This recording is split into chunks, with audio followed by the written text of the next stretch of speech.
aşka doyalı. Herkes herkese gülümsesin, kucak açsın hiç küsmesin.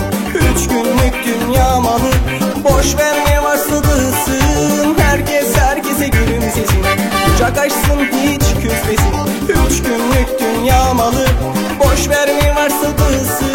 Herkes herkese gülümsesin, kucak açsın hiç küsmesin.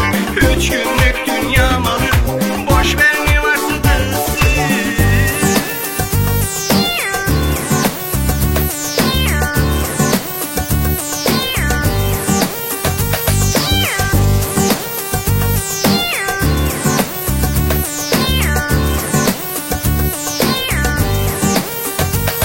Herkes sevgi kelebekleri birbirine göndermeli.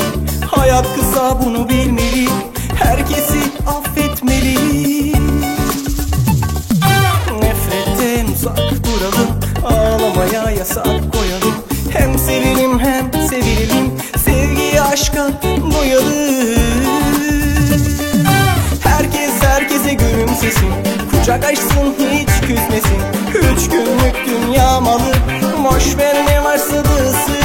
Herkes herkese gülümsesin, kucak açsın hiç küsmesin. 3 günlük dünya malı,